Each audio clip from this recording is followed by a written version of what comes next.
Good morning. My name is Ryan Littlestone from ForexFlow.live. This week we're going to catch up on what we were speaking about last week to do with dollar yen and whether we're going to get a break in the dollar at all. The first chart we're going to look at is the daily chart, and this is the one we looked at with a trend line that was showing a downtrend that's been in place since the most of last year. And we were looking to see whether we were going to get a break of it. The dollar had been looking pretty good, and indeed we did get a break of that line, which was around about the 104.20, 22 area.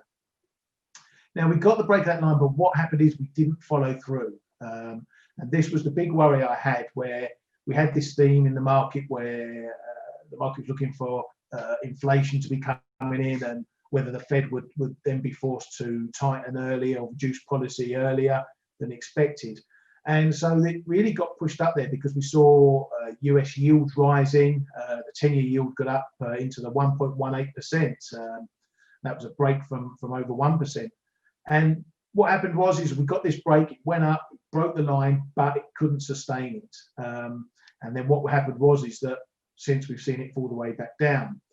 Now, after it broke this trend line that we're looking at here, and now we're back below it, if we switch to the daily cloud, we can see where the next resistance came in there, and that was from this chart that I showed last week also, which was the cloud formation. And we can see that we ran straight into the bottom of that cloud, and that itself held resistance as well. So two areas pretty close together in this 2030 zone that held, or the first one broke, the second one held.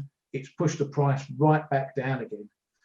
Now what we need to look at is this the end of the move? Was it a one-off into the sort of new year trading, people positioning and jockeying around, or is this just a minor setback? So if we switch back to the first daily chart, we've got a couple of levels developing once again in this new year period.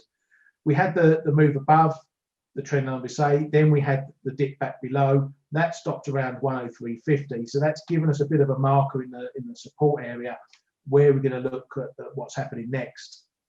So where we're seeing the price at the moment is sort of drifting between this 103.50 up to 104. It's finding a bit of a ceiling at 104, but again we've got this trend line, and now we've got this the resistance shown around that 104.20. So we're building up these little levels around this area to see whether we're going to make a move.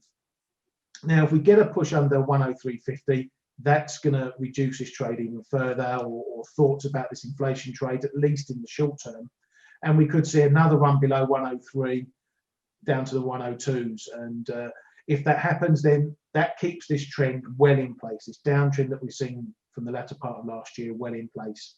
That could mean we do get a test of this big 100 area, which is something I highlighted a few weeks ago when we were down this way before.